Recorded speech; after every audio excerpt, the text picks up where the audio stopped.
आदाब, इस्तकबाल है। आप देख रहे हैं प्राइम डिबेट। मैं हूं आपके साथ अबू हुरैरा। महाराष्ट्र में असेंबली इंतखाबात के नतायज आने के बाद से ही सियासी गहमागहमी लगातार जारी है। यही वजह है कि रियासत में सरकार बनने के आसार दूर दूर तक नजर नहीं आ रहे हैं। बीजेपी शिवसेना ने चुनाव जरूर इत्तेहाद में लड़ा, लेकिन सरकार बनाने पर बात नहीं बन पा रही है। इस बीच एनसीपी और कांग्रेस ने साफ कर दिया है कि वो अपोजिशन का किरदार अदा करेंगी। सवाल ये उठ रहा है कि इस तरह के हालात में महाराष्ट्र में आखिर सरकार कैसे बनेगी, महाराष्ट्र के अवाम को आखिर एक सरकार कैसे मिलेगी, क्योंकि लगातार आज 14 दिन हो गए और नतायज आने के बाद महाराष्ट्र के लोग नई सरकार का इंतजार कर रहे हैं। आखिर यहां पर सरकार होगी कैसे और सरकार किसकी बनेगी, ये अभी भी एक बड़ा सस्पेंस बना हुआ है। इसी पर आज हम बात करेंगे प्राइम डिबेट में, लेकिन सबसे पहले यह रिपोर्ट देखिए।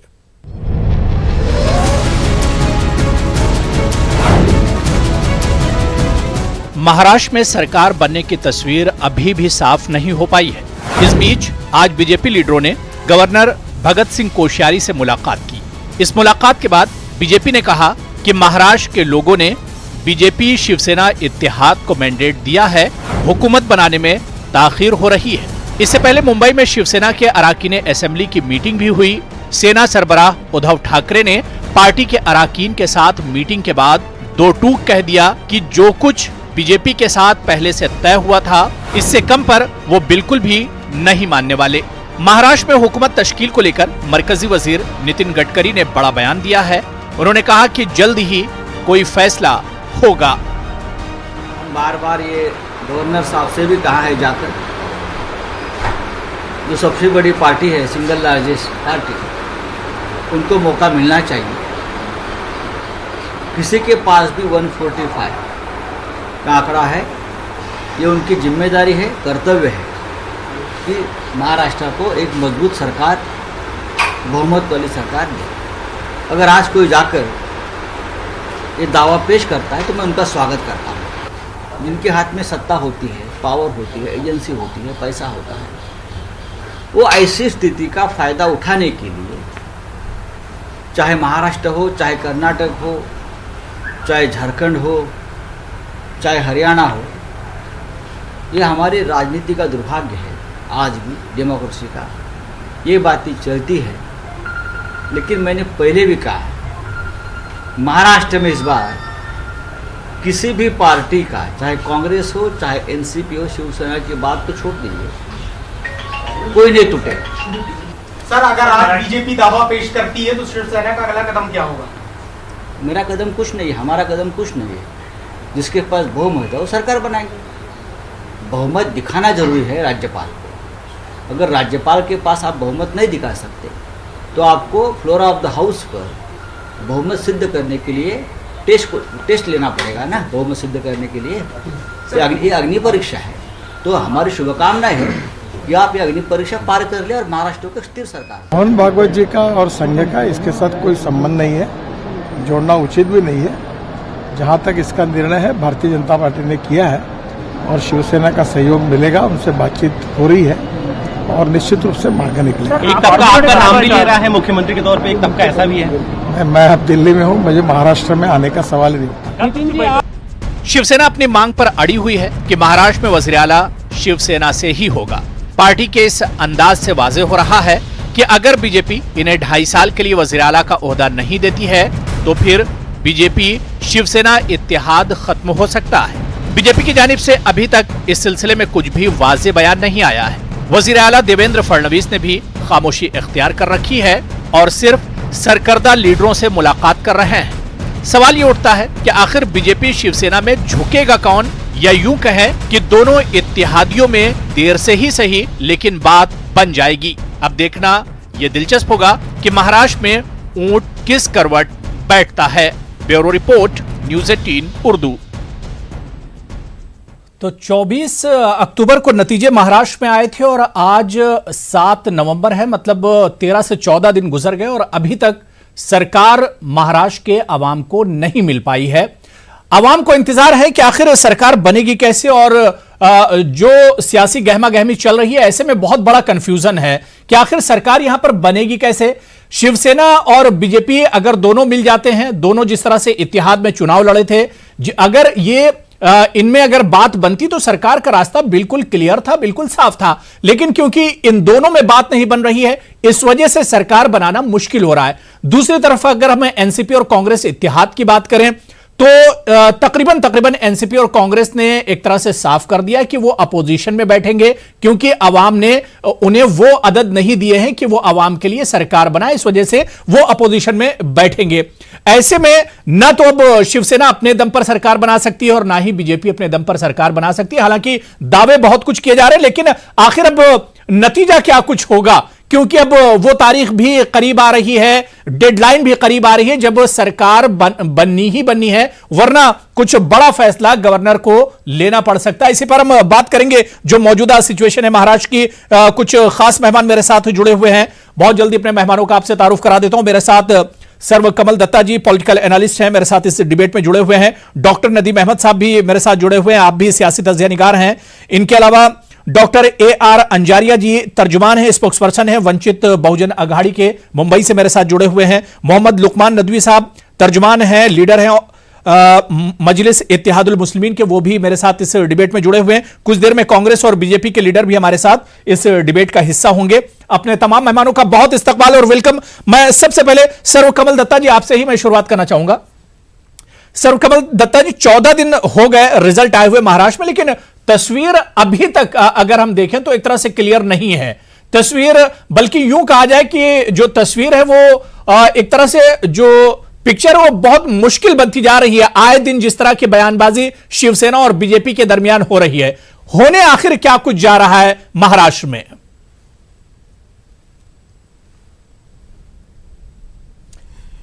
देखिए, शिवसेना और भाजपा की जो जोड़ी है ये राम लक्ष्मण की जोड़ी है और बहुत पुराना गठबंधन है।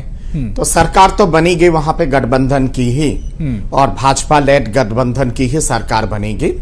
थोड़ा बहुत ये समुद्र मंथन में भी मंथन होता है अमृत निकलने से पहले, तो ये कहीं ना कहीं पे एक राजनीतिक मंथन चल रहा है वहां पे, और ये मंथन 1-2 दिन के अंदर खत्म हो जाएगा और भाजपा लेड ही सरकार वहां पे बनेगी।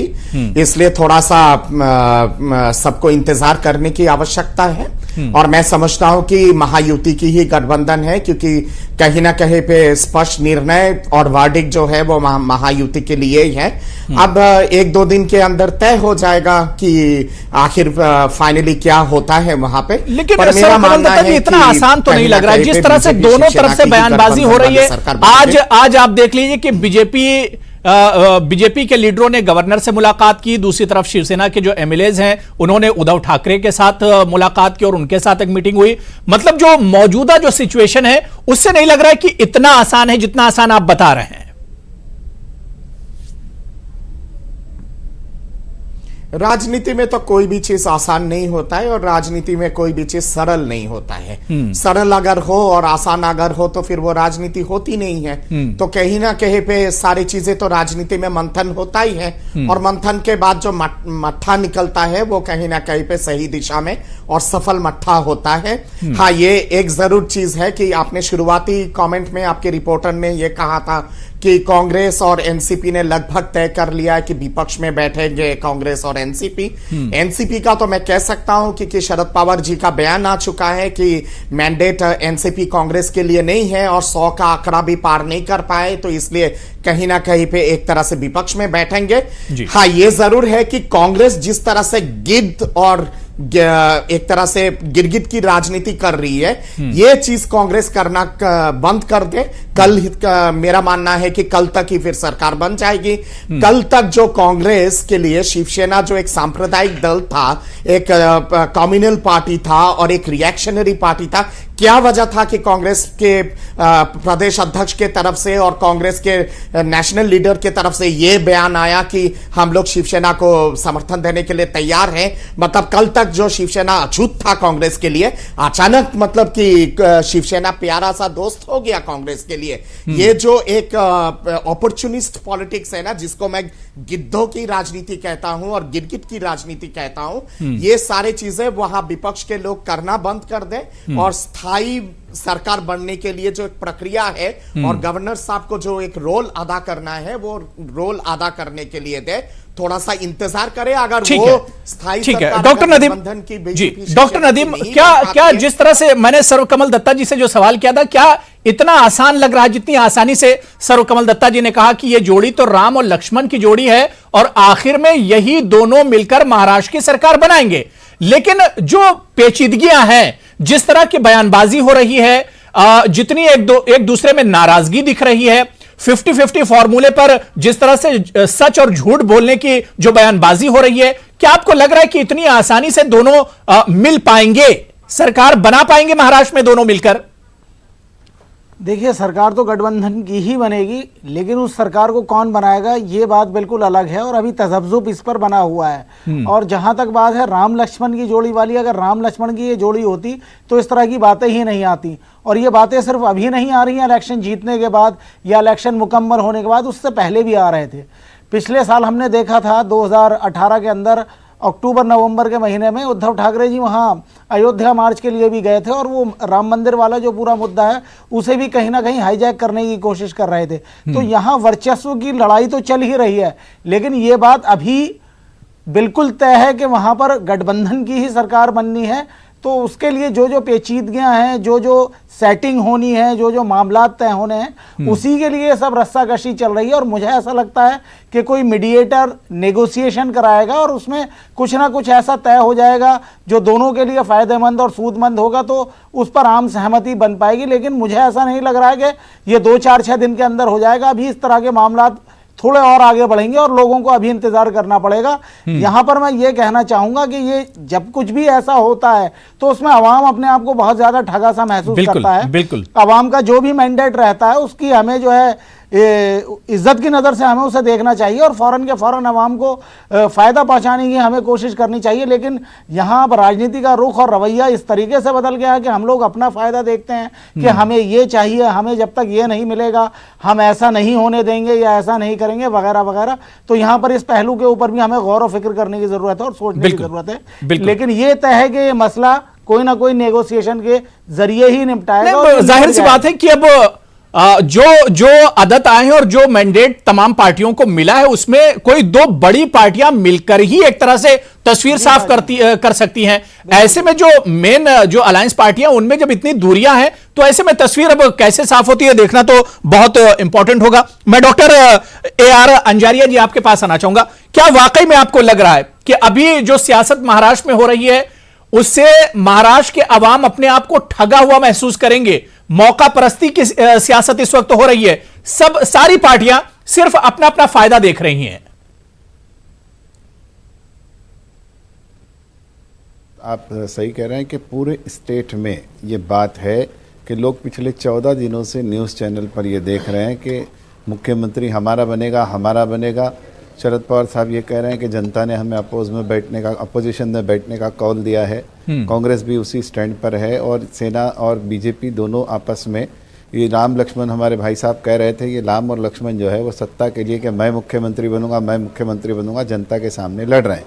यहाँ तक कि आज शिवसेना ने ये तक कह दिया कि भारतीय जनता पार्टी कोशिश करेगी कि किसी तरीके से MLA को फोड़ा जाए। फिर ये भी कहा जा रहा है कि अगर MLA फोड़े गए तो भी सब लोग मिल करके, जो भी MLA फूटा वहाँ पर, अगर कांग्रेस का फूटा तो कांग्रेस को सब मिलके कांग्रेस को जिताएंगे, राष्ट्रवादी का फूटा तो राष्ट्रवादी को जिताएंगे, शिवसेना का तो बोले सवाल ही नहीं उठता, अगर वो फूटा तो उसको भी उधर जो नया कैंडिडेट है वो अपना जिताएंगे। इस तरह के इल्जामात लग रहे हैं। पहले आप एक बात समझे, ये है क्या? लोग कह रहे हैं 10 तारीख। मैं आपके चैनल के माध्यम से आली जनाब गवर्नर साहब, इज्जतमाब गवर्नर साहब को ये रिक्वेस्ट करना चाहता हूँ कि वो याद रखें कि 2014 में 8 तारीख को प्रोटेम स्पीकर को शपथ दिलाई गई थी।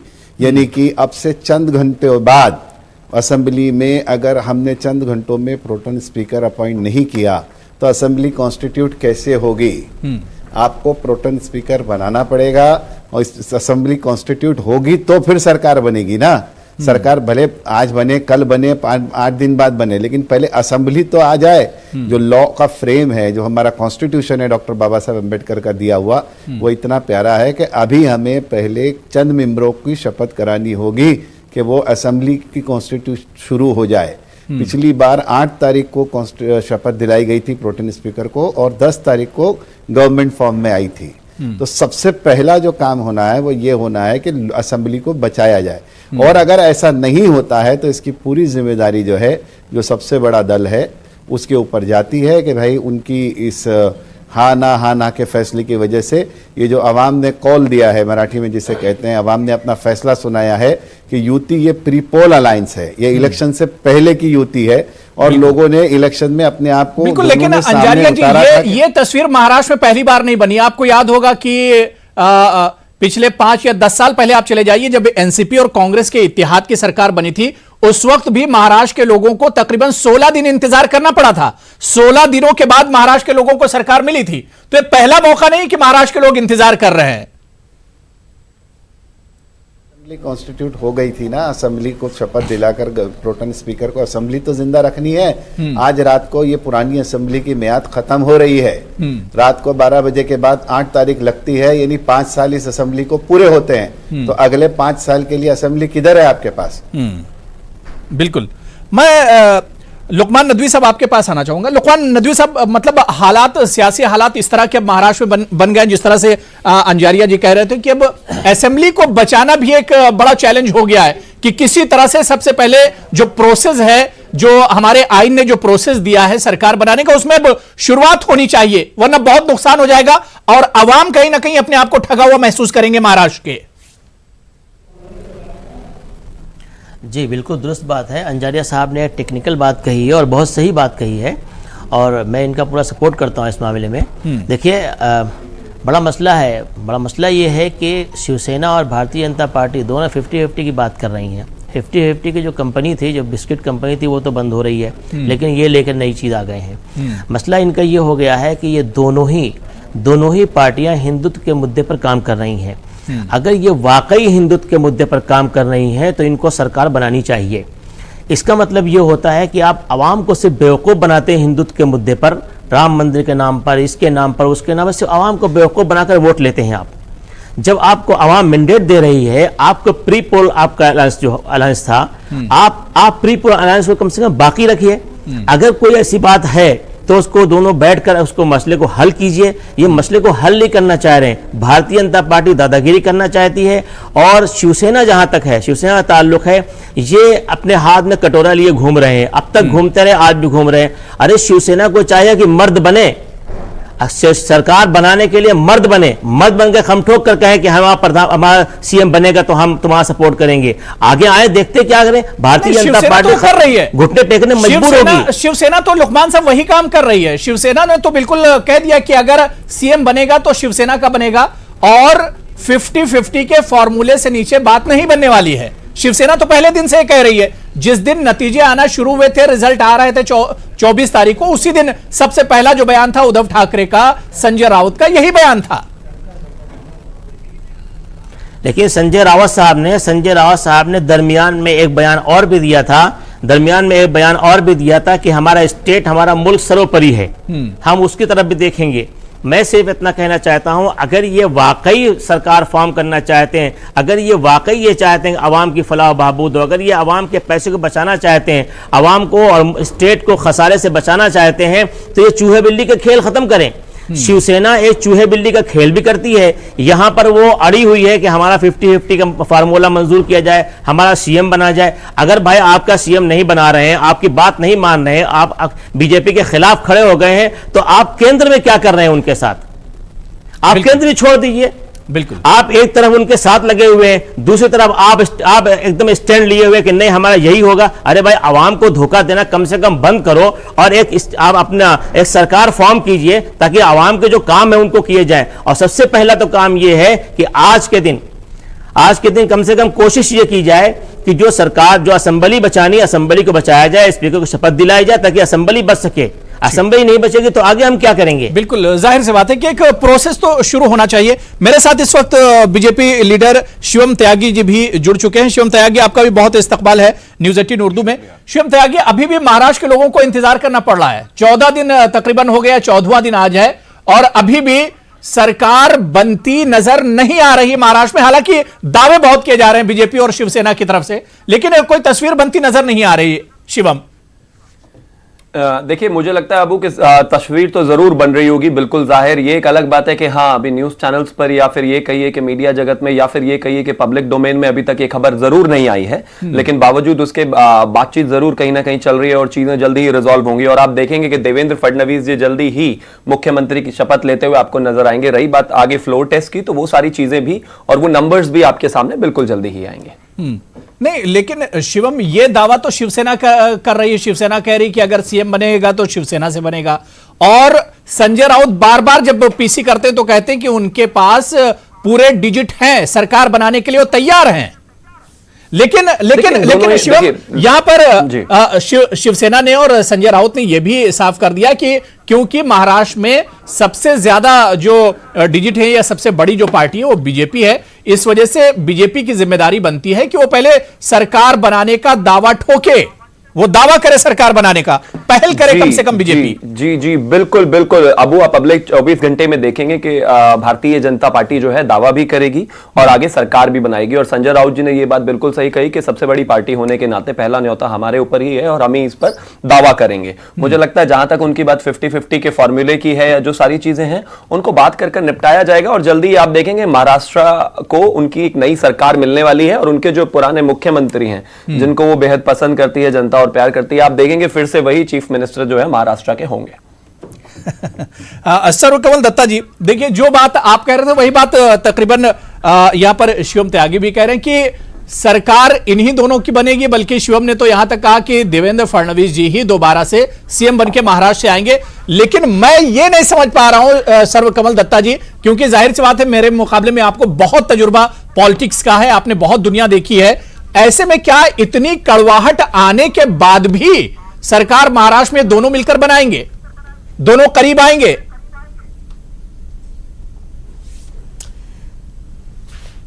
जाऊं तो कहां जाऊं, सब कुछ यही रे, तेरे घर के बाहर ना दुनिया ना दीन रे। तो यही हकीकत है।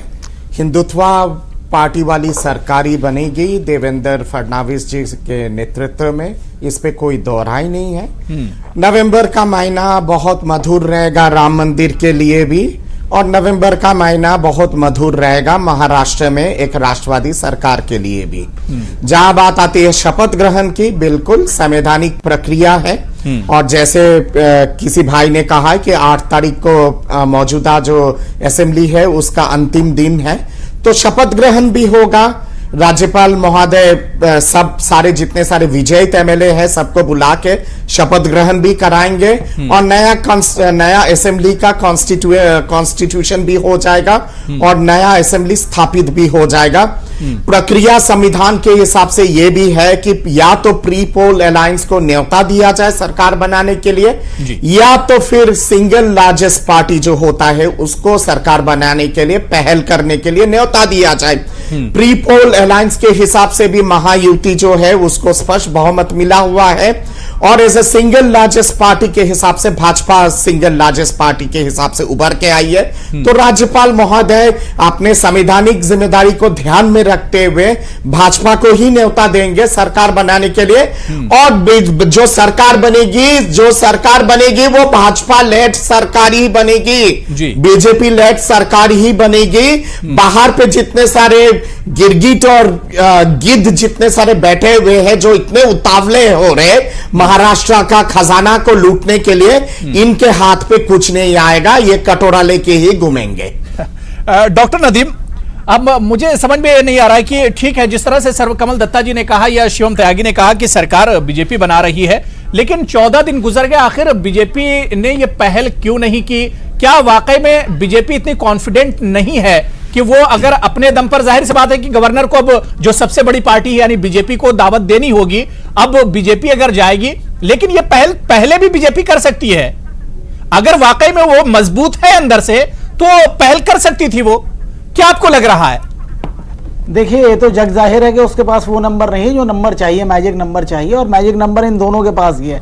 और ये प्री पोल अलायंस था। मुझे ऐसा समझ नहीं आ रहा कि ये इस तरह की इनके अंदर दूरियां क्यों हो गई हैं, क्या मामला थे, क्या ये जब अलायंस हो रहा था उस वक्त कुछ तय नहीं हुआ था।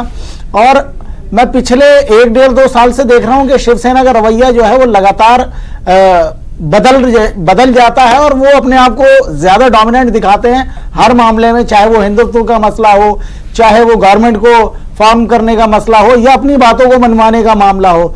लेकिन यहां पर मैंने जैसे कि इससे पिछले सेगमेंट में भी बोला कि आवाम का नुकसान हो रहा है, और अब तो ये कानूनी चाराजोई भी आ गई है हमारे ऊपर कि अगर ये प्रोटेम स्पीकर वाला मामला नहीं बनता है तो उसे डिसॉल्व करना पड़ेगा। ये एक पेच है, कानूनी पेच है, तो इसकी जानिब भी हमें देखने और समझने की जरूरत है। लेकिन कुछ भी अगर है तो वो इस तरीके से हमें देखना चाहिए कि बीजेपी को पहल करनी चाहिए, और बीजेपी को आगे बढ़कर इस चीज के लिए बोल देना चाहिए कि हम आपकी फला फला शर्तों के लिए तैयार हैं, और किसी भी तरीके से नेगोशिएशन वाली जो पहल होती है एक बड़ी पार्टी होने के नाते या बड़ा भाई होने के नाते, उसे कर देना चाहिए। क्योंकि लोगों का नुकसान हो रहा है, महाराष्ट्र का नुकसान हो रहा है। लेकिन और अगर इस तरह की लेकिन जिस मकसद के लिए इन पार्टियों ने चुनाव लड़ा था वो मकसद कहीं ना कहीं पूरा नहीं हो रहा है। उन्हें तो भारी भरकम पोर्टफोलियो चाहिए, उन्हें सीएम का ओहदा चाहिए, उन्हें आवाम की फिक्र कहां है डॉक्टर नदीम?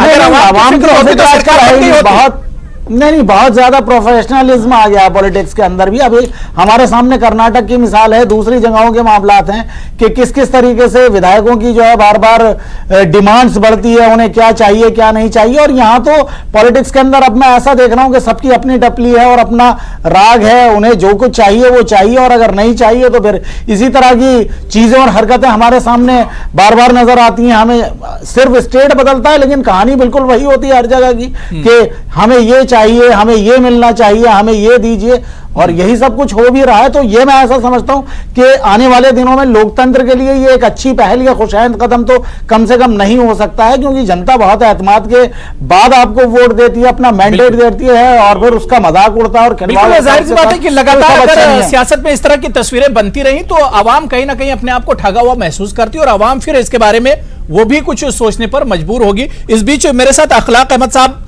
कांग्रेस के लीडर हैं, वो भी फोन लाइन पर हमारे साथ जुड़ गए। अखलाक अहमद साहब, आपका भी बहुत इस्तकबाल है न्यूज़ 18 उर्दू में। अखलाक साहब, क्योंकि कांग्रेस की तो 44 सीटें महाराष्ट्र में आई हैं, और कहा जा रहा था कि महाराष्ट्र की सियासत में कांग्रेस एक अहम रोल अदा कर सकती है, और खासतौर से एनसीपी और कांग्रेस को अगर मिला देते हैं तो एक अच्छा डिजिट दोनों के पास हो जाता है। लेकिन हम देख रहे हैं कि अभी भी तस्वीर महाराष्ट्र की साफ नहीं है। एनसीपी ने तो मना ही कर दिया कि वो अपोजिशन में बैठेगी, हालांकि कांग्रेस ने अभी तक अपना वर्जन साफ नहीं किया है। देखिए, कांग्रेस ने अभी अबू भाई मैं साफ तौर पे बताना चाहूंगा, जो पब्लिक का हमें मैंडेट मिला है वो अपोजिशन में बैठने का मिला है। चाहे एनसीपी हो चाहे कांग्रेस हो, हम दोनों साथ में मिलकर लड़े हैं, और साफ तौर पर ये बताया कि जो पब्लिक ने जिन लोगों को मैंडेट दिया है वो लोग बड़ी हिस्सेदारी के लिए आज लड़ते हुए नजर आ रहे हैं। जो देखा गया था कि देखिए हिस्सेदारी किसकी बड़ी हो, इस बात पर सरफटवल हो रहा है। पहले ही भी मैं आपके इस चैनल पे बता चुका हूं, इसमें जनता का पूरी तरह से नुकसान हो रहा है। आज किसानों की हालत किसी से नहीं छुपी है। किसान किस तरीके से जो है 12,500 किसानों की वहां पिछले 4 साल में शहादत हुई है और मृत्यु हुई है, किस तरीके से हुई है। अर्थव्यवस्था का बुरा हाल है, 45 साल में जीडीपी सबसे बुरी है। आज प्याज ने आंसू निकाल रखे हैं, टमाटर, महंगाई ने देश की कमर तोड़ रखी है, और यहाँ पर सत्ता की लड़ाई की बात हो रही है सिर्फ कि हिस्सेदारी हमारी बड़ी हो। अरे भैया, ये चीज तो आपको पहले देखनी चाहिए थी। और साफ तौर पे कांग्रेस पार्टी का एक लंबा इतिहास रहा है, बहुत हुकूमतें चलाई है, बहुत सरकार चलाई है। इस तरह की कोई उनके अंदर तेजी नहीं कि हमें सिर्फ सत्ता के लिए जो है इनका अहंकार टूटा है इसमें। ये फर्जी राष्ट्रवाद, जीएसटी, डिमोनेटाइजेशन। लेकिन अखलाक साहब कहा यही जा रहा है कि आखिर में कितना भी ये लड़ ले, शिवसेना और बीजेपी कितना लड़ ले, आखिर में जाकर इन्हीं के अलायंस में सरकार महाराष्ट्र में बनने वाली है। भाई साहब, बनानी चाहिए ना, क्यों नहीं बनाते ये पब्लिक? हम तो चाहते हैं जब इन्हें मैंडेट मिला है, सिर्फ ये देख रहे हैं कि लालसा की लड़ाई, किस लालच को देखकर कि हमारी हिस्सेदारी बड़ी होगी। ये तो शर्म की बात है सर, लोग को वहां पर ठगा महसूस कर रहे हैं। लोगों के साथ ठीक है। वहां पे काम ठीक शुरू होना है चाहिए। शिवम, क्या वाकई में ये लालच की लड़ाई है? क्या सिर्फ अपना अपना फायदा देख रही है पार्टियां? बिल्कुल, पूरी बीजेपी और शिवसेना खासतौर पर। शिवम, सबसे पहले तो मैं सबसे पहले तो अखलाक को एक बार जवाब देना चाहता हूं। सही कह रहे हो साहब, आप कांग्रेस का तो बिल्कुल एक इतिहास रहा है। देखा हमने डी कुमारस्वामी को आपने कैसे आंसू निकलवा दिए थे, रुला दिया था मीडिया के सामने बाकायदा। तो सरकार बनाने बिगाड़ने में तो आपका इतिहास बहुत बेहतरीन है, और पीछे जाऊंगा तो और ज्यादा दिक्कत हो जाएगी आपके लिए। लेकिन हाँ, जहां तक बात है सरकार फॉर्म करने की, पहले भी मैं थोड़ा सा लेट जुड़ा, पहले भी आपने देखा होगा कांग्रेस एनसीपी जो अभी अखलाक कह रहे हैं, इन्हीं की पार्टी ने 16 दिन में सरकार फॉर्म की थी। बहरहाल 14 दिन हो गए। आप बिल्कुल चिंता मत करिए अखलाक साहब, आएगी और सरकार आएगी और भारतीय जनता पार्टी लेड सरकार ही आएगी। लेकिन आप जो ये जनता की बात कर रहे हैं, आपने अपनी सरकारों में क्या क्या किया है महाराष्ट्र की जनता बहुत अच्छी तरह से जानती है, और इसीलिए आपको इतनी सीटें दी हैं कि आप विपक्ष में ही बैठे। लेकिन एक और बड़ी इंटरेस्टिंग चीज है, विपक्ष में जरूर बैठने की बात हुई है, लेकिन शरद पवार जी ने भी कहा है कि अभी राजनीति में सारे रास्ते खुले हुए होते हैं, तो कहीं ऐसा तो नहीं है कि कांग्रेस वहां पर बैकडोर से एंट्री चाह रही है अपनी।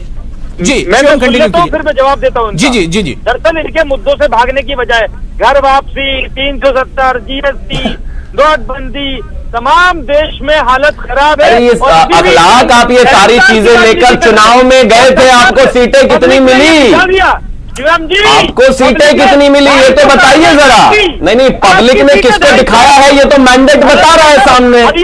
ये तो सीटें कितनी किसको मिली है ये सबके सामने है। भारतीय जनता पार्टी सबसे बड़ा दल है, पिछली बार से ज्यादा अच्छी परफॉर्मेंस है, तो जाहिर बात है पब्लिक ने किसको दिखाया है वो बहुत अच्छी तरह से दिख रहा है। लेकिन आपको अगर देखने की जरूरत है फिलहाल तो ये कि कहीं एक आधी जगह तो सरकार बनाइए कम से कम। अखलाक बात हो गई, शिवम की बात हो गई, शिवम बात हो गई, अखलाक जी बात हो गई। सर कमल दत्ता जी छोटा सा रिएक्शन, सर कमल दत्ता जी कुछ छोटा सा रिएक्शन देना चाह रहे हैं आप?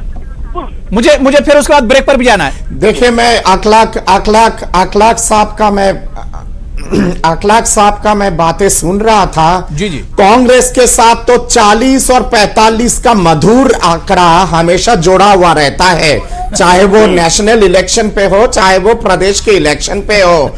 कांग्रेस ने पूरे हथकंडे अपनाने की कोशिश की थी, बेताल बन के शरद पवार जी के कंधे में बैठ के इनडायरेक्टली शिवसेना को समर्थन देके किसी तरह से सरकार बना ले। कांग्रेस की नीति और नीयत तो सबको पता है। और दूसरी बात यह है कि ये जो बार बार कर्नाटका का उदाहरण दिया जा रहा है, यहां महाराष्ट्र में कर्नाटका का उदाहरण साबित नहीं हो सकता है, क्योंकि कर्नाटका में नागिन और नेवला की सरकार थी। कर्नाटका में नागिन और नेवला की सरकार थी, महाराष्ट्र में नागिन और नेवला की सरकार नहीं बनेगी। इसलिए आप निश्चिंत रहिए और आप गिद्ध वाली राजनीति करना बंद कीजिए। ठीक है, आपकी आप कितना भी कोशिश क्यों न करोगे, आपका कोई भी जो षड्यंत्र है वो सफल नहीं होगा। ये भी अभी हमें एक तरह से इंतजार करना होगा, क्योंकि जाहिर सी बात है अभी तस्वीर साफ नहीं है।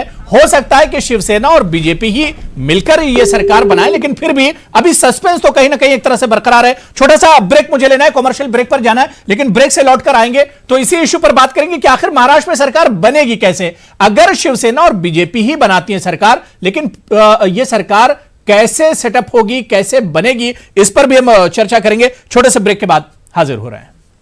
तो महाराष्ट्र में आवाम को सरकार का इंतजार है और सवाल यही उठ रहा है कि आखिर ये सरकार कैसे बनेगी, जिस तरह के हालात महाराष्ट्र में लगातार बने हुए हैं। हालांकि अब गवर्नर का किरदार भी बहुत अहम महाराष्ट्र में होने जा रहा है। अगर आने वाले 2-4 दिनों में सरकार नहीं बनती है, कोई पार्टी पहल नहीं करती, तो गवर्नर को अपना किरदार अदा करना होगा और उसके बाद ही कुछ तस्वीर एक तरह से साफ हो पाएगी।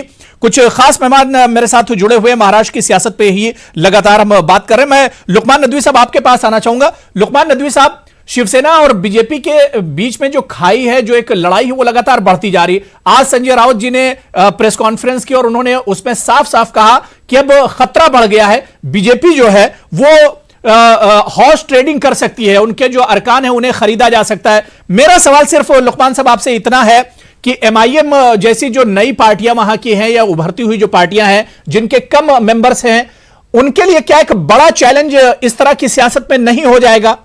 ये एक मुश्किल घड़ी होगी। MIM के लिए कोई मुश्किल घड़ी नहीं होगी और कोई उसके लिए बड़ा चैलेंज नहीं होगा। हम लोग तो चैलेंज का मुकाबला करते रहते हैं और चैलेंज अगर नहीं तो सियासत नहीं। सियासत में चैलेंज का होना बहुत ज़रूरी है और जो चैलेंज का मुकाबला करता है वो असल में वही सियासतदान है। एक बात। दूसरी बात ये कि अभी ये दत्ता साहब ये कह रहे थे कि वहाँ उसमें नेवला की और नागिन की सरकार थी वहाँ उसमें और कर्नाटक में, और यहाँ पे क्या चल रहा है? यहाँ पे क्या चूहा बिल्ली का खेल चल रहा है? ये चूहे बिल्ली का खेल चल रहा है दोनों का। ये चूहे बिल्ली का खेल इसलिए चल रहा है कि ये दोनों जो हिंदुत्व के नाम पर इतने वोट पाकर के आए हैं, असल में हिंदुत्व के साथ नहीं है। असल में ये हिंदुत्व का मुद्दा इनका नहीं है, असल में मलाई का मुद्दा इनका है। असल में अच्छे पोर्टफोलियो लेना चाहते हैं। ये चाहते हैं, शिवसेना चाहती है कि साहब अपने उद्धव साहब के बेटे को बना दिया जाए मुख्यमंत्री। और बता दूं आपको, उद्धव साहब अगर इस बार कमजोर पड़ गए तो मैं ये चैलेंज के साथ कहता हूं, दावे के साथ कहता हूं कि इसके बाद कभी भी आदित्य ठाकरे के लिए कोई ऐसा मौका नहीं आएगा कि वो सीएम बन सके। ये आखिरी मौका है उनके लिए। अगर वो बना सके तो बना सके, लेकिन भारतीय जनता पार्टी झुकने को तैयार नहीं है। झुकने को तैयार इसलिए नहीं है कि वो अपनी दादागिरी कायम किए हुए है, वो अपनी दादागिरी सबको दबाना चाहती है। जहां तक शरद पवार साहब की बात है, शरद पवार साहब बीजेपी के खिलाफ नहीं जाएंगे। इसलिए नहीं जाएंगे कि एक बार उनको ईडी का डर दिखा दिया है, ईडी ने दौड़ा लिया था उनको, अभी फिर ईडी आ जाएगी उनके ऊपर, कहीं ना कहीं कोई और केस निकाला जाएगा इनके ऊपर। ये बीजेपी इस वक्त दबाव जो बना रही लोगों के ऊपर, शिवसेना चाहे एनसीपी हो या कांग्रेस हो, सबके सारे जितने नेता उन लोगों के हैं, कांग्रेस के एनसीपी के, सब तो दागदार हैं। कौन बचा हुआ है? शिवम, क्या ये अपनी ताकत के बलबूते पर बीजेपी की जो तस्वीर बता रहे हैं लुकमान साहब, क्या यही सच्चाई है? देखिए, मैं सिर्फ इतना कहना चाहता हूं, लुकमान साहब ने पहले ही सेंटेंस में जो कहा कि यही एक मौका है आदित्य ठाकरे के लिए और उद्धव ठाकरे जी अगर इस बार झुक गए तो कहीं ऐसा तो नहीं है कि ये अभी पीछे पीछे जाके एक बार उद्धव ठाकरे से मिलाए हो और उनको बार बार कह रहे हैं कि नहीं इस बार बैठना नहीं है? कैसी बात करते हो साहब?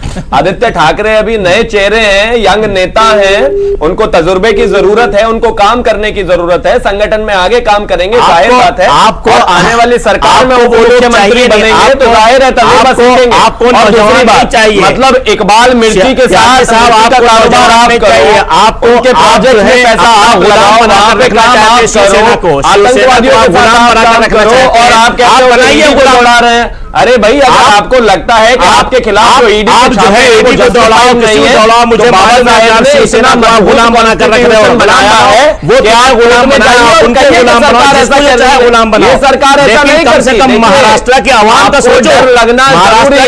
अगर आप घोटाले करेंगे, अगर आप घोटाले करेंगे, आतंकवादियों से संबंध रखेंगे तो माफ कीजिए, फिर तो सरकारी एजेंसीज का काम करना जरूरी है। क्योंकि ये कांग्रेस की सरकार कम से कम नहीं है कि आप जो चाहे करेंगे, आप जिस भी तरह से चाहेंगे रहेंगे, लेकिन आपके ऊपर कार्रवाई नहीं होगी। आप चाहे शरद पवार हो, चाहे शरद पवार साहब ने, देखो शरद पवार साहब ने बहुत सपोर्ट दिया आपको अपनी सरकार में। जब शरद पवार साहब की सरकार यहां पर थी उस वक्त उन्होंने बीजेपी वालों को बहुत सपोर्ट दिया, बहुत सपोर्ट दिया। तो आप कहना चाहते हैं कि उन्होंने हमें सपोर्ट दिया तो काले कारनामे अगर किसी के हैं तो इस वजह से उनको छोड़ दिया जाना चाहिए, आप ये कहना चाह रहे हैं? आपके आप ये कहना चाह रहे हैं? और दूसरा, अगर आज काले कारनामे है क्या उनके?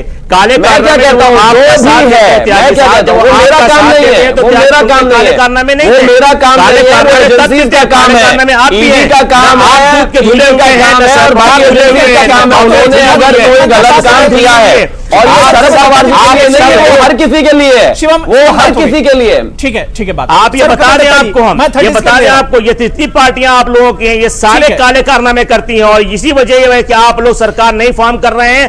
आप लोग सिर्फ मलाई देख रहे हैं, किसको मलाई मिलेगी? अरे आवाम को सोचिए ना भाई। ठीक है, ऐसा तो नहीं है उद्धव जी को आप बार बार बोले जा रहे हैं और एक आधा मलाईदार का नाम भी दोनों को टाइम दे दिया मैंने। उद्धव साहब के पास मलाई की जहां संबंध की बात आती है, ठीक है जी, मलाई और 10 जनपद का तो ऐतिहासिक संबंध है, और 10 जनपद और मलाई अपने आप ये ऐतिहासिक संबंध रख के खुश रहे। MIM की जहां बात आती है, MIM प्रो पाकिस्तान वाला नीतियों का गुणगान गा के वो राजनीति करे और उसी पे खुश रहे, और उसी पे कहीं ना कहीं मुंगेरी लाल की हसीन सपने देखते रहे। महाराष्ट्र में जो सरकार बनेगी वो कमल की ही सरकार बनेगी। शिव जी के आशीर्वाद के साथ वो सरकार बनेगी तो कमल की ही सरकार बनेगी, शिव जी के आशीर्वाद के साथ बनेगी। आप लोगों का जो नियत और नीति है ना, जो भारत के विरोध है, वो भारत विरोधी नीति और नियत मुंबई के परिपक्ष में कभी भी सफल नहीं होगा और न ही कभी सफल हो सकता है। पूरे महाराष्ट्र में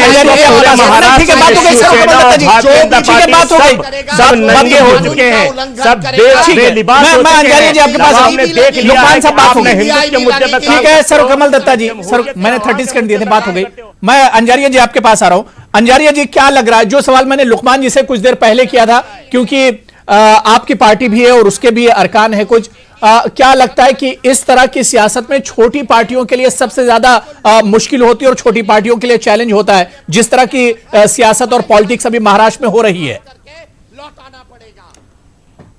सवाल छोटी और बड़ी का नहीं है, सवाल है विचारधारा का।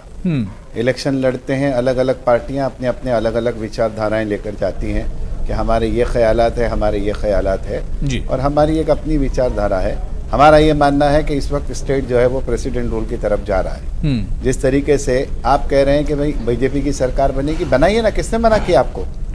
आप जाके क्लेम क्यों नहीं करते? 17 दिन लग रहे हैं, 15 दिन लग रहे हैं आपको आप कह रहे हैं प्री पोल अलायंस है, हमें आपके पास 160 से ऊपर नंबर है, आप बाद में फैसला करते रहिए। आप गए क्यों नहीं अभी तक?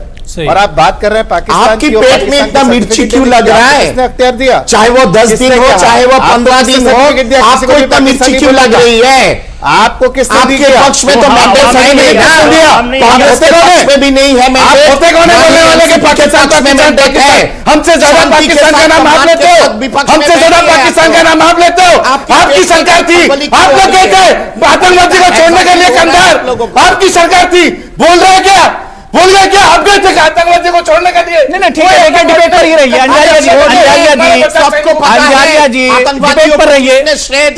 कंधार और पाकिस्तान को छोड़ दीजिए। गुणगान कौन गाते रहते हैं, सबको मालूम है, और इसीलिए 2019 में भी सुपड़ा साफ हो चुका है। आप लोगों का आपको इलाज की जरूरत है, आपको मानसिक इलाज की जरूरत है। ठीक है, नहीं ठीक है, हम डिबेट पर ही बात कीजिए। नहीं ठीक है अंजारिया जी, बात हो गई, जरूरत है अंजारिया जी बात हो गई, जरूरत है सर, आपको कमल दत्ता जी बात हो गई, दत्ता जी बात हो गई, ठीक है। मैं करने की कोशिश करते हैं, भारत के विरोध में राजनीति। नहीं ठीक है सर, कमल दत्ता जी बात हो गई। मैं डॉक्टर नदीम आपके पास आ रहा हूँ। डॉक्टर नदीम, पब्लिक देख रही है, मैं सिर्फ ये समझना चाह रहा हूँ कि आखिर क्या वाकई में शिवसेना और बीजेपी एक दूसरे की मजबूरी बनी हुई है? क्या वाकई में ये दोनों एक दूसरे की मजबूरी है? एक के बगैर दूसरे का काम नहीं कर सकता महाराष्ट्र में। उसे देखकर बिल्कुल ये जो चूहे बिल्ली का खेल बंद करो भाई, ये चूहे बिल्ली का खेल बंद करो। भारतीय जनता पार्टी ठीक है, चूहे बिल्ली जरूरत है और इन दोनों का एक दूसरे से मिले बिना काम नहीं हो सकता है। चाहे एक नेगेटिव आप समझ लें और एक पॉजिटिव समझ लें, तार की तरह, और ये दोनों जब मिलेंगे तभी बल्ब जलेगा महाराष्ट्र की विधानसभा का। तो इसलिए दोनों एक दूसरे की मजबूरी है, और ये कितनी ही जबान दराजी करते रहें, कितनी ही बदकलामी करते रहें, कितने ही इधर से उधर उल्टे सीधे जवाब आते रहें या सवाल उठते रहें, इसका आखिरकार हल यही है कि अगर ये दोनों एक साथ नहीं मिलेंगे तो महाराष्ट्र में गवर्नमेंट नहीं बनेगी। और आप देख लीजिएगा, चाहे काम कल हो, परसों हो, या 5 दिन के बाद हो या 10 दिन के बाद हो, यही काम होना है।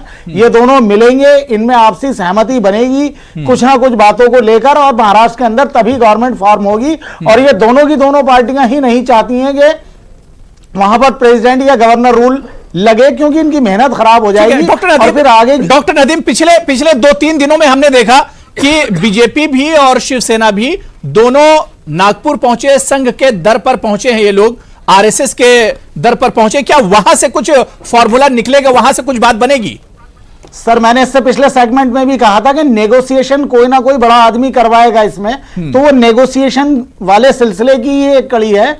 शायद वहां पर जाकर ही इस चीज का हल निकलेगा, और ये लोग भी चाहते हैं कुछ ना कुछ हल निकले, और नागपुर भी ये चाहता है कि जल्दी ही कुछ हल निकले, ताकि महाराष्ट्र की आवाम जो है उसे उसके रुके हुए काम आगे पूरे किए जा सके।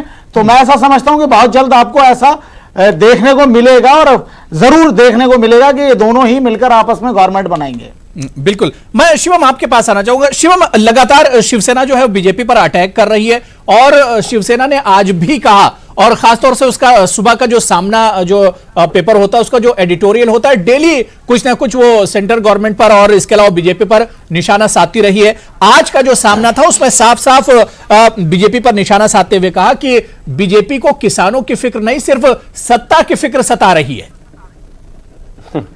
देखिए अबू जी, ये तो एक मैं कहूंगा विडंबना है इस चीज की कि जिस तरह से उन्होंने बात की। मैं सिर्फ इतना कहना चाहता हूं कि जिस तरफ वो इशारा करने की कोशिश कर रहे हैं, या फिर यूं कहिए जिस पार्टी के लिए वे काफी कुछ दिनों से नहीं बोल रहे हैं, एनसीपी, मुझे लगता है सामना में एक आधा लेख उनके लिए भी लिख देते। कौन पार्टी किसानों के हित की बात करती थी? 2013 अप्रैल के महीने में एनसीपी ने तो मना ही कर दिया। एनसीपी तो लेकिन आप एक चीज, लेकिन अब वो इंटरेस्टिंग चीज आप जरूर जो देखिए कि हम अपोजिशन में बैठे नहीं, लेकिन शरद पवार जी ने एक लाइन और कही कि राजनीति में अभी दरवाजे हमेशा खुले होते हैं। और एक और इंटरेस्टिंग चीज, सामना ने बिल्कुल भी एनसीपी के साथ में नहीं, एनसीपी के लिए या शरद पवार जी के लिए नहीं लिखा, और अगर उल्टा लिखा है तो एक बेहतर एक पिक्चर बनाने की कोशिश की गई है। अगर शिवसेना उस तरफ जा रही है तो, और उनको लगता है कि एनसीपी किसानों की हितैषी है, तो मुझे लगता है अजीत पवार का एक बयान है 2013 अप्रैल के महीने में, जो मुझे लगता है शायद अपने आप में ही पटाक्षेप कर देता है। और वो ये था, किसान जब उनके दर पर पहुंचे और किसानों ने पूछा कि कहा कि डैम में पानी नहीं है, मुझे ये भाषा यूज नहीं करनी चाहिए, लेकिन अजीत पवार जी ने कहा था तो मैं क्या करूं, मैं डैम में पेशाब कर दूं और तब पानी भर दूं। मैं कहता हूं वहां पर अगर हित की सरकार किसानों की और बाकी सबकी बनेगी तो वो भारतीय जनता पार्टी और शिवसेना के साथ मिलकर ही बनेगी। कुछ समय इंतजार कीजिए, मुझे लगता है शायद क्या ये मजबूरी है और आने वाले समय में आप देखेंगे ना, सब कुछ सुनने के बाद क्या ये मजबूरी है बीजेपी की भी, दोनों की मजबूरी और खासतौर से बीजेपी की, कि इतना सब कुछ सुनने के बाद आप देखिए पिछले 5 साल 2014 से 2019 तक सेंटर में शिवसेना टांग खींचती रही। इसके अलावा आप महाराष्ट्र में आ जाइए, और जब से ये रिजल्ट आए 24 तारीख से, क्या कुछ नहीं कह रही शिवसेना? क्या वाकई में मजबूरी है बीजेपी की? नहीं, मजबूरी बिल्कुल नहीं है। मैं कहता हूं अबू, आप इसको इस तरह से देखिए कि मेरे घर में, मेरे परिवार में 2 महिलाएं हैं, एक मेरी मां और एक मेरी धर्मपत्नी। वो दोनों आपस में दिन रात लड़ सकती हैं, बात कर सकती हैं, लेकिन अल्टीमेटली रहना साथ ही है। तो ये मजबूरी नहीं है, ये जरूरी है, ये जरूरी है। ये सास और बहू वाला कॉम्बिनेशन है। पूरे 5 साल लड़ेंगे, साथ में रहेंगे, किसी और को कवरेज में आने नहीं देंगे, बाकी सब साइड पे ही रहेंगे, लेकिन आएंगे। राम और लक्ष्मण की जोड़ी कही थी, अब आपने सास और बहू आप इसको किसी भी परिप्रेक्ष्य में ले सकते हो। अगर सुब्रो कमल दत्ता ने राम लक्ष्मण की कही तो ये बात भी बिल्कुल लॉजिक है। सास कौन है, बहू कौन है? मुझे लगता है मुझे लगता है उसको आप अपने हिसाब से देख ले, वो आप देख लीजिए। मुझे लगता है कि वो आपको देखने की जरूरत है कि इसमें सास कौन है, बहू कौन है, जो आपके हिसाब से आपको फिट लगता है लगा लीजिए। लेकिन कुछ कह रहे हैं जी, ठीक है जी, बता दे बेहतर होगा। लेकिन मुझे लगता है AIMIM के लिए भी ये जरूरी है कि कम से कम अब औरंगाबाद से बाहर निकले। 5 साल से ज्यादा हो गए हैं, आपका वोट बिल्कुल नहीं बढ़ा। शिवम, MIM तो निकलकर अब बिहार भी पहुंच गई है। देखिए, अरे महाराष्ट्र में 5 साल में अबू भाई कितना ग्रोथ किया, जरा पूछ लीजिए एक बार उनसे। या उनको नहीं दिखता कि उनके रिजल्ट जो है, उनके आंकड़े बढ़ नहीं रहे हैं? ठीक है, ठीक है। सर कमल दत्ता जी, सर कमल दत्ता त्यागी साहब, एक जो फार्मूला ठीक है, लुकमान जी में आ रहा हूं, लुकमान समय आ रहा हूं। सर कमल दत्ता जी कुछ कह रहे हैं जी, होगा ना, बता दीजिए। घर के अंदर अगर अलग अलग बर्तन होगा तो बर्तन अगर टकराएगा तो उसकी तो गूंज होगी, पर बर्तन तो घर के अंदर, जितने सारे बर्तन है वो घर के अंदर ही रहता है, बाहर नहीं जाता है। और दूसरी बात यह है कि 2019 आप लोगों ने महाराष्ट्र करता है जनता के तरफ से कि विपक्ष को वैम्पायर की नीति और मैंडेट दी है। तो विपक्ष लुकमान जी कह रहे हैं कि मामला घर के बाहर सड़क पर आ गया है, मामला सड़क पर आ गया है। सर कमल दत्ता जी, घर के अंदर से निकलकर मामला सड़क पर आ चुका है, घर के अंदर ही रहेगा और घर के अंदर ही सुलझ जाएगा, घर के अंदर ही सुलझ जाएगा। तमाम जो है विपक्ष को वैम्पायर आपने रोड पर फेंक दिया है, जनता ने गाड़ियां वैम्पायर की तरह अगले 5 साल तक सोने की कोशिश करें और सोए। अगले क्या कह रहे हैं आपको पता है? विपक्ष के आप राम लक्ष्मण कह रहे हैं और कह रहे हैं कि हिंदुत्व वाली पार्टी के लिए है, राष्ट्रवादी संगठनों के लिए है, और नागपुर के ध्वज के माध्यम से अगर समाधान निकलता है तो बेशक वो समाधान निकले। ठीक है, मैं डॉक्टर नदीम, क्या लग रहा है कि नागपुर निकालते रहिए, हमें भारतीय ध्वज के साथ समाधान निकालना है। आप ठीक है डॉक्टर नदीम, डॉक्टर नदीम, क्या लग रहा है कि कुछ मसले का हल निकलेगा और आने वाले एक आध दिन में ही निकलेगा? भारतीय ध्वज ठीक है, बहुत जल्द, ठीक है सर, संविधान अब सुन लीजिए, मसले का हल निकलेगा, शपथ लिया जाएगा, भारतीय ध्वज बिल्कुल के इसका हल निकलेगा। उसके लिए तेज हो रही है कोई भी ये नहीं चाहेगा जो आप लोगों के अंदर गवर्नर रूल या प्रेसिडेंट रूल लगे। ठीक है सर, कमल दत्त आप लोगों को, और किसी तरह से प्रयास कर रहे हैं कि जनता के पैसा का दोबारा लूट करें आप लोग। सुन लीजिए बात होगी। डॉक्टर नदीम, वो नीति कामयाब नहीं होगा। ये सुन नहीं रहे हैं, बहुत ज्यादा मुहावराती जबान का इस्तेमाल कर रहे हैं। जी डॉक्टर नदीम, ये सुन ही नहीं रहे जी। मैं कह रहा हूं कि जरूर निकलेगा इसका हल, और नागपुर से ही निकलेगा, और ये दोनों लोग एक दूसरे के लिए जरूरी भी हैं। नहीं, नागपुर में देखिए बनाने के लिए नितिन गडकरी जी ने भी डेरा डाल दिया है। देश नागपुर से नहीं, डॉक्टर गडकरी जी बहुत अहम रोल अदा कर सकते हैं, नहीं चलेगा, संविधान से चलेगा। इसके लिए संविधान से गडकरी जी जो है वो एक बहुत मजबूत कड़ी साबित हो सकता है, क्योंकि वो महाराष्ट्र की राजनीति की जो नब्ज है उसको बहुत अच्छे तरीके से समझते हैं, और बहुत ही लिबरल आदमी है वो। मुझे ऐसा लगता है कि वो अगर बीच में आएंगे तो जरूर इसका हल कुछ निकलेगा। दो नदियों का। ठीक है डॉक्टर नदीम, ठीक है, अब सुन लीजिए, मैं आ रहा हूं, अंजारिया जी आपके पास आ रहा हूं, लुकमान जी आपके पास आ रहा हूं, लेकिन उससे पहले डॉक्टर नदीम, मैं ये कह रहा था कि नितिन गडकरी जी ने अब नागपुर में डेरा डाल दिया, और आज जो एक और बड़ी बात निकल कर आई कि अब एक जो सस्पेंस है और एक ये भी बात निकल कर आ रही है कि हो सकता है कि सीएम के लिए नितिन गडकरी का नाम भी आगे आ रहा है। देखिए, मैं यहां पर एक बात कहना चाहूंगा, और वो बहुत अच्छे तरीके से और बहुत सोच समझ कर मैं उस बात को बोल रहा हूं कि गडकरी जी बहुत ज्यादा विजनरी आदमी है। अगर वो महाराष्ट्र के मुख्यमंत्री बनते हैं तो ये महाराष्ट्र की खुशकिस्मती होगी। मैं उनकी बातों को सुनता भी हूं और नोट भी करता हूं, और मैंने अब तक जहां भी उन्हें सुना है तो क्या इसके चांस है? क्या चांसेस इसके भी हो सकता है? देखिए, चांस बिल्कुल ऐसा हो सकता है, क्योंकि वो पहले भी पसंद रहे हैं नागपुर की। यही वजह रही कि नागपुर से ही ओके होने के बाद वो भारतीय जनता पार्टी के अध्यक्ष बने थे, और अगर वो वहां पर हैं, और वो मुझे ऐसा लग रहा है गडकरी जी के जाने के बाद सिनेरियो बहुत तेजी के साथ बदलेगा, और हमें कुछ ही घंटों के अंदर बहुत ही मुस्बत महाराष्ट्र के लिए रिजल्ट जो है वो सुनाई भी देगा। ठीक है, मैं अंजारिया जी आपके पास आ रहा हूं। अंजारिया जी, नागपुर से क्या मसला हल होगा? दोनों पार्टियां एक तरह से टच में हैं। थोड़ी देर पहले आपके स्टूडियो में थोड़ी देर पहले मैंने अभी देखा न्यूज 18 हिंदी पर कि नितिन गडकरी जी आए और उन्होंने कहा कि संघ इसमें कोई रोल अदा नहीं करेगा, संघ का रोल अदा करना, उसका संघ का नाम लेना ठीक नहीं। दूसरा, उन्होंने कहा कि मैं दिल्ली में खुश हूं, मैं दिल्ली में हूं, मैं यहाँ नहीं आना चाहता। ये दो बातें अभी थोड़ी देर पहले मैंने, आप जब ब्रेक पर थे तब आपके यहाँ न्यूज पर देखा, इसलिए संघ को बीच में खींचना ठीक नहीं है। प्री पोल अलायंस है, जनता ने मैंडेट दिया है। भारतीय जनता पार्टी को आप कहते हैं कि हमारा चीफ मिनिस्टर बहुत अच्छा चीफ मिनिस्टर है, तो बस उनको जाइए और जाकर दावा कीजिए। आप इसका उसका नाम क्यों ले रहे हैं? और रहा सवाल ये, तो देश जो है वो कहीं नागपुर से नहीं चलेगा, ये देश संविधान से चलेगा, पार्लियामेंट से चलेगा, असेंबली से चलेगा, इंडियन लॉ से चलेगा, और ये हमारी पहली पहचान है कि देश संविधान से ही चलेगा।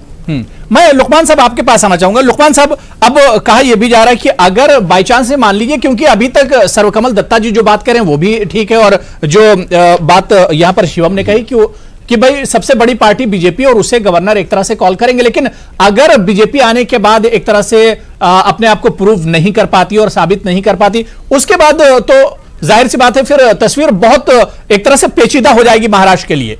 लोगों को एक बहुत बड़ा धचका लगेगा।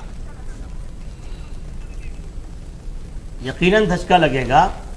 अगर इनकी पार्टी ये समझती है कि वो फ्लोर पे अपने टेस्ट में पास हो जाएंगे तो इनको दावा पेश करना चाहिए पहले असेंबली में, ठीक है। और उससे पहले हमारे जो गवर्नर साहब हैं उनको ये चाहिए कि असेंबली बचाएं, असेंबली बचाने की प्रक्रिया शुरू करें, क्योंकि इनकी अभी नूरा कुश्ती और चलेगी। गडकरी साहब के आने के बाद अगरचे हो सकता है माहौल थोड़ा बहुत बदला हो, लेकिन नूरा कुश्ती अभी चलेगी इनके दरमियान, क्योंकि ये दोनों ही बात पर अड़े हुए हैं अपने ऊपर। ये दोनों ही अब जो है पीछे हटना नहीं चाहते हैं। ये दोनों की अब अना का सवाल हो गया, इनके शिवसेना का भी और बीजेपी का भी।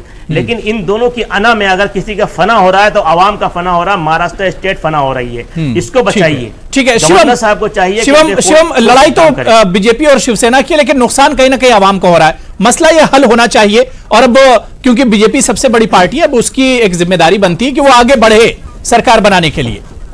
बिल्कुल, लेकिन उससे पहले अंजारिया जी और लुकमान साहब को मैं एक बात कहना चाहता हूं कि चिंता मत करिए, मीटिंग चाहे नागपुर में हो चाहे दिल्ली में हो, आप बेफिक्र रहिए। देश संविधान और तिरंगे से चला है और उसी से ही चलेगा, क्योंकि ये नागपुर है, 10 जनपद नहीं है।